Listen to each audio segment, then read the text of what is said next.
I'm very thankful for the opportunity of sharing my thoughts about the human quest for truth on this conference. It is great to step out of my comfort zone. For 2 years now, I have been doing research on synodality, and I'm currently working on my thesis in dogmatic theology. So I was very excited when I learned about this conference and immediately thought about taking this as a small break from the very theoretical thinking and trying out something more practical, hence this topic. In my presentation, I want to talk about the role of art in the human quest for truth, emphasizing its capacity to harmonize diverse perspectives. Art has long served as a powerful medium for expression, communication, and reflection, transcending cultural, religious, and scientific boundaries. Art encourages reflection, facilitates dialogue, and fosters transformative experiences. A huge inspiration for my presentation are, of course, the transcendentals, beauty, goodness, and truth. Reflecting on the transcendentals, the aesthetic argument comes to mind, so I'm going to say a few words about the theology of beauty. Last but not least, I'd like to show you a few examples of how art became and becomes this catalyst for the understanding of truth in its multifaceted nature. Before I dive into the different ways of how art can serve as a bridge between faith and science, I quickly want to mention the impact of art on the two paths to truth individually, which is basically this very simple one sentence that art sensitizes the scientist and encourages the believer to question their beliefs. This visualizes, in a way, the approach I was leaning towards when preparing this presentation, which is understanding those two paths towards truth, not only believer versus non-believer, but a more personal, emotional, and a more reasonable and rational approach towards finding God, the ultimate truth. Art serves as a bridge between faith and science in several ways. Today I'd like to shed a light on 5. Art provides a shared language that transcends the specific terminology and methodologies of faith and science. It communicates through visual, auditory, and sensory experiences that can evoke emotions, provoke contemplation, and convey meaning. Artistic expression can help individuals from both faith and scientific backgrounds find common ground as it bypasses linguistic barriers and creates a space for dialogue and understanding. Art often employs symbolism and metaphor to represent abstract concepts and explore profound ideas. These artistic devices can bridge the gap between the tangible and intangible, allowing for the representation of complex faith and scientific concepts in a visual or symbolic form. Symbolism in art can create connections, enabling individuals from different perspectives to engage with shared themes and ideas. Art appeals to the senses, emotions, and intuition, providing a unique aesthetic experience that can create a receptive mindset for dialogue. When individuals engage with art, they are often open to exploring different perspectives and interpretations. This openness can create a fertile ground for conversations that bridge the gap between faith and science as individuals reflect on their personal experiences and connect with deeper aspects of human existence. Art has also the capacity to integrate multiple perspectives, allowing faith and science to coexist harmoniously within a single artistic creation. Artists often draw inspiration from scientific discoveries, religious and spiritual themes, and cultural influences, synthesizing these diverse perspectives into a cohesive artistic expression. By witnessing the integration of different perspectives within an artwork, individuals can gain a deeper appreciation for the complementary nature of faith and science. Art stimulates, finally, dialogue and reflection, encouraging individuals to question their own beliefs, assumptions, and biases. When art bridges faith and science, it invites viewers to consider the intersections between these domains, exploring shared themes and fostering a deeper understanding of the human quest for truth. Art can serve as a catalyst for conversations that challenge rigid boundaries and promote mutual respect and appreciation between faith and science. By offering a platform for shared experiences, symbolic representations, and meaningful dialogue, art acts as a bridge between faith and science. It invites individuals from both domains to engage in conversation, explore common themes, and appreciate the richness and complexity of human existence from different perspectives. Through this bridge, faith and science can complement and inform one another, leading to a more holistic understanding of truth. Various philosophical traditions throughout history have created elaborate classifications of transcendentals and debated the ways in which they exist. However, all these explorations had one common denominator: the quest to know what is higher, transcending individual entities. That what cannot be enclosed in matter, which appeals to and invites some higher unity of things.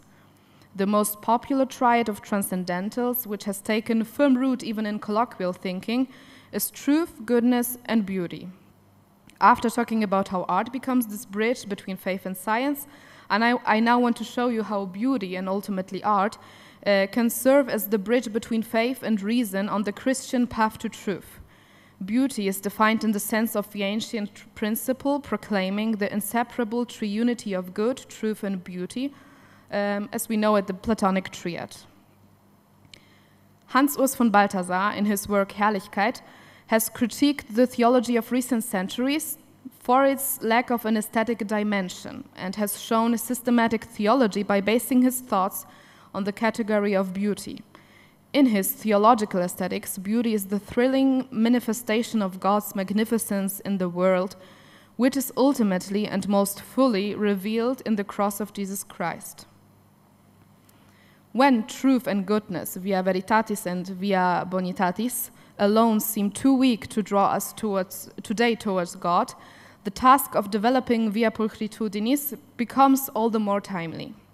The encounter with beauty offers a unique opportunity to meet God because it brings the person to knowledge not through instruction, but through a direct experience that is unhampered by the limitations of verbal apologetics, a mechanism that is not always effectively received by many individuals.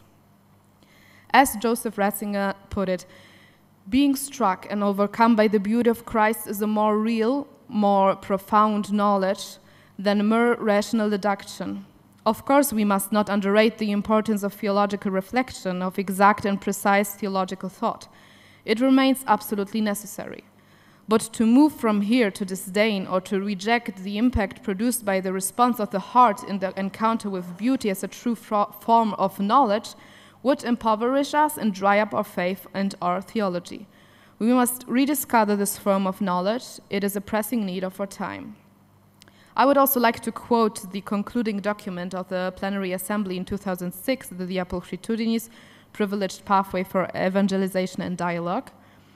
Beauty speaks directly to the heart, turning astonishment to marvel, admiration to gratitude, happiness to contemplation.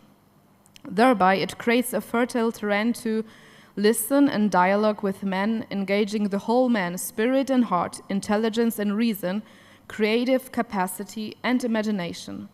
It is unlikely to result in indifference. It provokes emotions, it puts in movement a dynamics of deep interior transformation that engenders joy, feelings of fullness, desire to participate freely in this same beauty, making it one's own and interiorizing it and integrating it into one's own concrete existence.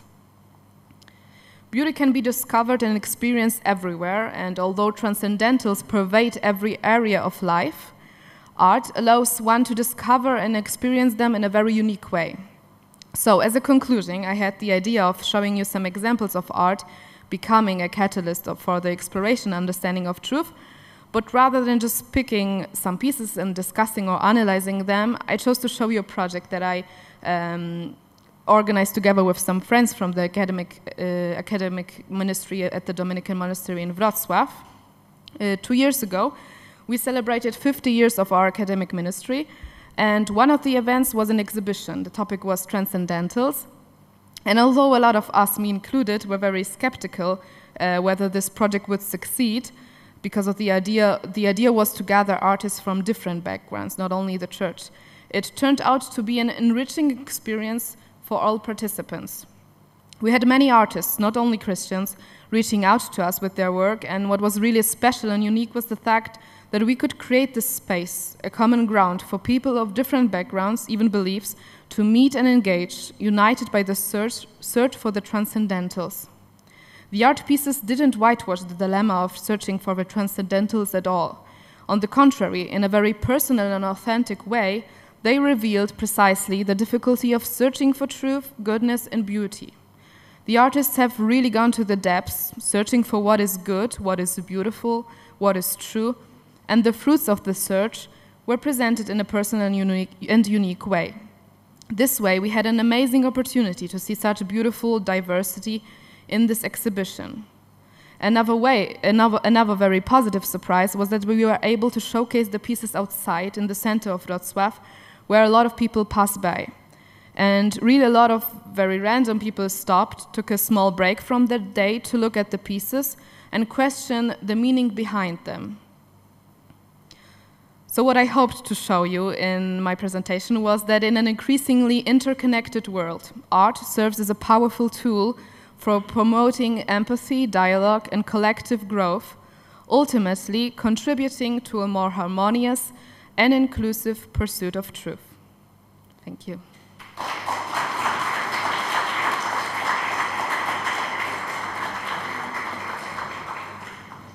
Thank you very much for your great talk, very connected with our title for our conference. Are there any questions?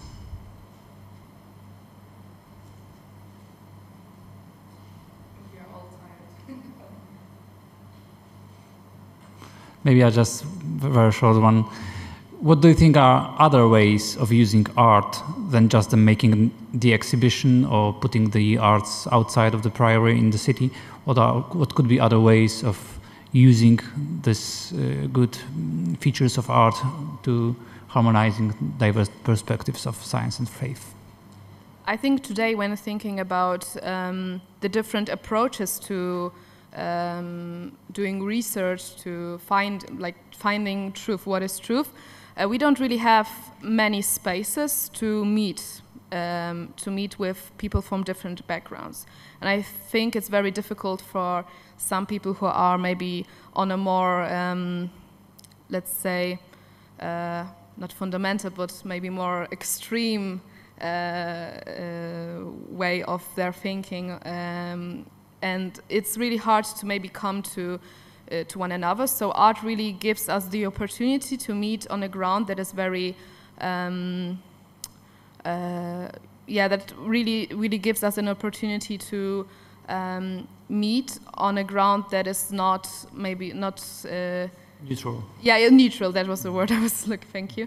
More neutral, and it really makes us want to question more, to dig deeper and find more common grounds, and maybe even experience that we are not that different as we think we are, especially like today in Poland. Okay, thank you very much. Let us thank again the speaker.